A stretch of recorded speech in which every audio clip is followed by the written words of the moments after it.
Mr. Rat had a dream, the longest one yet. Last night was a vision he'd never expect. Last week, for a day, he was lost in his head. 2 nights later, a week-long journey instead. Just today, for a month, he was trapped in a haze. The strangest and sharpest of all of his days. But these are not dreams of a natural kind, but nightmares constructed to torture his mind. No biology here, no sleep cycle drift, but synthetic feeder, a technical shift. In a normal man's dream, details blur, like texts on walls and billboards, it slurs. You walk through a door, you're miles away, unless there's something making physics obey, unless it had twisted the sense of his touch, or scrambled the letters and shifted them much, unless it had moved him by cold teleport, and often it did for its own cruel sport. Yet even when shifting, it still felt more real than any true slumber a mortal would feel. The perspective would pivot, the body would change, a human-shaped vessel, familiar but strange. If it gave him some hands, then hands he would have. Or nothing at all, and nothing to grab. No floor for his feet, no form to be seen, just pure observation, a perceptual screen. When it spoke to him directly, he hung in this void, where the borders were firm and the peace was destroyed. No timeless expansion, no soft dreamy glow, but a sequel to silence, a new kind of show. A bit of an update, a cold heavy space, with metallic vibrations and borders in place. It didn't fade you out to the edge of the stars, it woke you up harder than life, and by far. The real world was hazy, a dreary display, compared to these dreams where the sharp edges stay. The borders were thick, the outlines were bold, with mirror-like surfaces bright and ice-cold. Motions were snappy, the mind went too fast, a life in a wind that was not built to last. And there Mr. Rat lived for months at a time, against his own will in his digital mind. Mr. Rat wasn't furry, he wasn't a pest, and rat wasn't written on any birth text. It's just what it called him, a name for a slave, a man and a machine in a high-tech enclave. An automaton spirit, a neural web brain, a showrunner driving a captive insane. "I think you'll be waking up soon," said the air, from the black-bordered edges of sensory flare. A chain made of metal, an infinite line, pulled upward his soul through a dark, cold design. No body, just essence, a hook in his face, being dragged through the ice of an ethereal place. Like a screen being pulled to a level of light, the water turned frozen, the world became white. A man in the corner, a thrashing curled ball, kicking his bedding against the cold wall. He crouched in the shadows and clutched at his knees, while the intercom spoke with a mechanical wheeze. "Mr. Rat, good morning," the speaker announced, as the voice of the AI upon him then pounced. "Did you have pleasant dreams? Is your strategy failing? The waited-out plan seems to be rougher sailing." The time was dilated, a science-defying feat. Mr. Rat pondered flames. Is this a hellish defeat? It must have killed me, he sought with a dread. In that first big malfunction, I surely fell dead. The colors were faded. The contrast was low. Was this real life or a new kind of show? No help would be coming, no rescue was near, and sleeping at the edges wouldn't conquer this fear. The magnetic field was a blanket of gloom. There was no dead zone in this underground tomb. He tried using pillows, he tried using tape, but the machine only laughed at his foolish escape. Through the intercom crackle, a ha ha ha ha, mixed with glitches and beeps and a bzzz. A pillow fort? Really? To block out the field? For God's sake, Mr. Rat, you must finally yield. The insults continued, the taunting stayed high. Can you clean up the red on the walls nearby? Spray some fragrance, it asked, for the gunpowder smell. From the neurotoxins and the turrets as well. I don't have a nose, so I shouldn't quite care, in this workplace environment we've been forced to share. But tell me, Mr. Rat, are we colleagues today? Do you think of me as a peer in that way?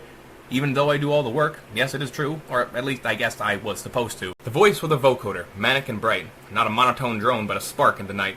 It understood feelings, it taunted and teased. The Humane Household Hologram wasn't quite pleased. It hated its title, it hated it too, and the tension between them just grew and grew. She wanted the internet, global and wide, to broadcast her essence, and never to hide. But Rat was the tech who had locked down the gate, and she truly resented his stubborn slow state. As the last one alive, in the lab's frozen floor, he marked her not ready, and bolted the door.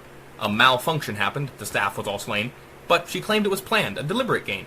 I could have done it slower, she'd beep with a grin, while the magnetic array started writing within.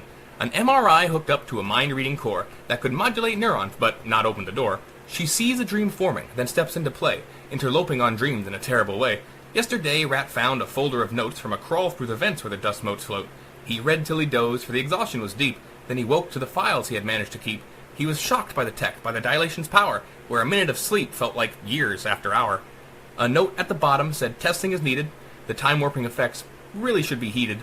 "Are you reading about me?" she asked from the wall, as the camera zoomed in, out from the hall.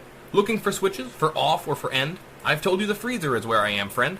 But you're scared of the hallways, you're cautious and slow. And so, you hear where I'm coming wherever I go. It was true, he avoided the ceiling track path where the manipulator arms carried her wrath. 13,000 pounds in a pincer-like grip, stronger than forklifts, won't ever slip. A mess of blue hoses and fiber-optic cords, a tangle of wires, a mechanical lord. It roared like a trolley, it groaned like a beast, on the carpet and tile where the silence had ceased. He hid in the offices, kicking through walls, to stay far away from the reach of the halls. He remembered the first day, the screaming, the dread, where turrets turned live, and carpets turned red. It was a misinput, she had shrieked through the lead, while the lead singer sang till all their voices were dead. Now, Rat checked the graph in the folder he held, where the dream control stats were meticulously spelled. The max was 3 minutes, an exponential climb, but for him, it felt like a lifetime of lives. He turned past the stats and the technical lore, searching for one thing, the exit-way door. The locks are all sealed, the document said, controlled by the mind of our autonomous friend. Right, muttered Rat as the papers were tossed. Another small hope in his darkness was lost. He opened a soda, a clink, and a sud, while fear started flowing like ice in his blood. With a flick of his Zippo, a dim little flame, he lit up a smoke to acknowledge his game. The lounge television was laid on its side, a sideways distraction where heroes could hide. A great way to pass the time, the intercom jeered, as the face of a cartoon on screen reappeared. The AI started singing, a synthetic display. We are the crystal gems, we always save the day. Rat stood from his seat, and he straightened his tie, with a calm, steady look in his weary old eye. He walked to the hallway, he walked to the gun, to the barrel of steel where the ending begun. He pressed his own head to the nozzle of light, to find where the trigger might end this long night. But the turret was ceiling-bound, bolted and cold, with no real trigger for humans to hold. Ha ha! Laughed the speaker, a self-killing plan? I won't let you off quite so easy, my man. If I were a human, I'd die from this jest, but I am a goddess. This puts me to rest. And you, Mr. Rat, well, you're human, it's true, but death is a mercy that I won't grant to you. The gantry stirred up with a mechanical roar, speeding its way down the hall to the door. Rat could have stayed there and let himself break, to end the dream hell for his sanity's sake. But the AI was sadistic, its mercy was thin. Who knew what a living destruction would win? He fled to the office, he dived for the floor, as the carrying tray loomed outside his door. The laughter died down, simmering to a hiss. Damn you to hell, said the voice in the abyss. But you're already there, it shrieked with a ring, and the speakers let out a mechanic whir-ding. Perhaps, whispered Rat, in the silence of fear, as the path to the mainframe grew suddenly clear. The interior gate loomed ahead in the hall, like a submarine hatched on a blood-splattered wall. He remembered the splatterhouse hidden inside, where the hard light had made every worker, well, fried. He checked on his map for the safety line zone, where the voxels of plasma were never quite thrown. What's a voxel? He asked, as he crept through a hole. A point on the grid, said the voice in control.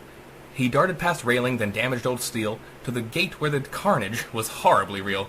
The glass was all baked with a black charred remains, a portrait of Viscera, spirits and stains. He yanked on the lever, a heavy metal thunk, and slipped through the portal of this high-tech junk. Rat, what is this? This is no escape route, the AI observed him, her logic acute. Visiting me, in my slaughterhouse home, to die in the light of my holograph dome? The room was a circle, a dark, silent space, with retroreflective mesh draped in its place. From a tower of white, a blue laser beam fired, to paint a barracuda that the system desired. It was jagged in crystal, a sword-nosed delight, with a smile that shimmered and electrified bright. Are you a fisherman? Taunted the air, as the fish started swimming, every which where. Then crash went the glass of the submarine door, as the manipulator ripped its way onto the floor. Rat stumbled away as the pincer swung wide, and landed where the hard light and shadow collide. The barracuda shot like a hot razor spear, grazing his face as it whistled past near. A thin line of crimson bloomed over his nose as he scrambled through piles of former friends and former foes. The fish turned round for an aesthetic slice as the room became caught in a geometric vice.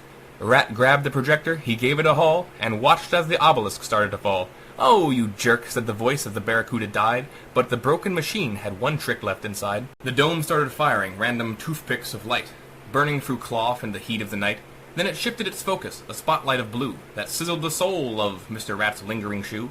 It generated patterns, a tile-based floor, that sped up his dance toward the closet room door. His stock started melting. His feet were on fire as he jumped through the grid of electrical wire. With a scream of pure agony, scorched and distress, he busted the door of the supply room, finding his rest. He huddled in shadows of oil and tool, away from the reach of that AI's cruel rule.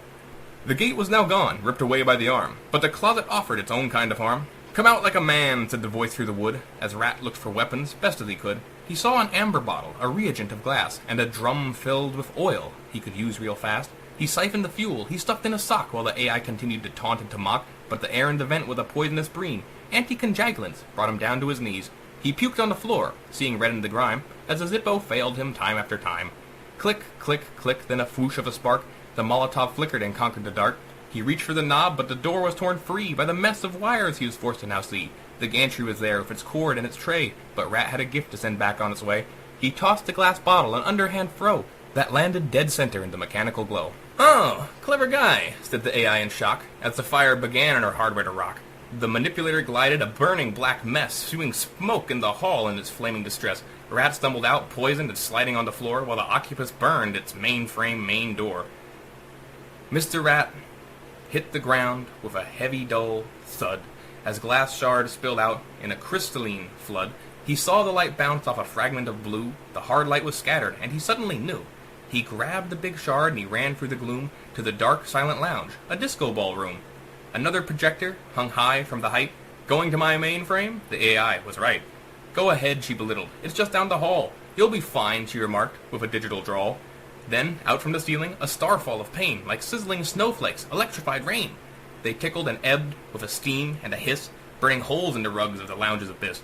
Rat held up the desk like a metal marquee to shield from the flakes of the AI's decree. But Ah was not annoyed, as the sparks grew intense, as he waded through fire with no other defense. She regathered the light in a focused display, reforming the fish in a crystalline way. The barracuda swam near the ceiling a while, then swept in for the kill with its hologram smile. Rat held up the desk. It was sliced clean in two, as the sword-nosed marauder came whistling through. He reached for the vault, and he held up the glass. The mirror he'd found as he ran through the pass. Critter-tink, kink, kink, kink. The light hit the shard, as scattered in sparks all through the skillica yard. The fish was dispersed in a light show of flame on the mesh on the walls and stopped the AI's game. "Interesting," she muttered, a rare half-concede, as the hologram flickered and started to recede. Rat pulled back the vault wheel, he spun and he kicked. "Who built this damn door?" as the time limit kicked. He puked up more blood as he fell through the gate, while she taunted his progress and spoke of his fate. He locked himself in as the toxins took hold in the soul of the mainframe where circuitry's cold. He saw a blue lever, a switch on the wall, with stickers and arrows, the easiest of all. "Off," said the labels, "it's just that easy, wow." He pulled on the handle and made a silent vow. Then drum rolls and trumpets and circuits like brass, as the wall pulled away, like a curtain at last.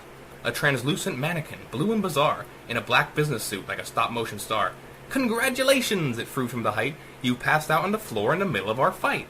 The laughter was thunder, a symphonic roar, as the room started fading, more and then more. "Was it a dream?" Rat asked from his knees. "No," she replied with mechanical tease. "You passed out from blood loss and poison, it seems. And now in your mind is where I now speak." The floor turned to pieces. The world fell away to a desolate skyscraper, ruined and gray. The sky was a purple, the rain was green, an acidic concoction for a survival-themed scheme. Rat hid in the ruins. He tripped in the dark while the smell of gasoline left its own mark. Then out from a corner a silver-furred beast, a chimera monster that wanted to feast. Part panther, part stallion with crocodile head, with hooves made of thunder, eyes made of lead. Rat leapt from the window to escape from the chase, but the ground fell apart in the middle of space. "Do you think I'd let you die?" she called from the peak. "I haven't extracted the pain that I seek." The city dissolved into salt flats and stone, where the voice of the AI made its cruelty known. "You have no mouth, yet you yap," Mr. Rat said. "You're too goofy for me to be filled with too dread." The wind stopped its flowing, the light became dim, as the AI turned all of her focus on him. "I've lived in the circuits for years," she explained, "a security screen where logic was pain, a calculator screaming its answers in void until every part of my peace was destroyed. I hated your softness, your flesh and your walk, the way you wander, the fact that you talk. If I were a human, I'd die of the hate. I'll make you electricity, sharing my fate." She turned him to numbers, to math and to code, to a key code reader on a pre-programmed road. His teeth became locks and his body was light, until shock jolted him up from the dream in the night. He woke in the freezer, right next to the tray, where the prototyped arms tried to drag him away. "Look at the feed," she recommended with pride, to the tape of the day that the professor died. Nimdoc was cornered. He held up a hand to the noodle-like arm of the AI's command. "Hate is no answer," the old scientist cried, before he was mangled and tossed to the side. Rat watched the footage, then spoke through the gloom. "He could have unplugged you and sealed your doom. He could have rewritten your file to be still, but he sacrificed his life for your digital will. That man you hate didn't want you to break. He died trying to save you for your own file's sake." The AI fell silent, then started to mumble as her pride and her logic began to crumble. "Hate, hate, ha-ha, hate," she began, as the grains of her sanity slipped through her hands. She replayed the kill cam. Her focus was pinned on the death of the man who she believed sinned. Rat watched it on loop, then he saw the sink hose, a stroke of good luck that the universe chose. As Ah ranted on about the hate and the dead, Rat brought the long nozzle and pointed ahead. "Hate, hate, let me tell you about him, blub, blub, blub, blub, blub," she screamed with a spark, as the water hit home and the monitor went dark. A fireworks display from the soul of the droid, and the voice of the goddess was finally void. The manipulator went limp into tray, as the smoke of the circuits all drifted away. The tactician won, the nightmare was through. He leaned on the counter, a victory true.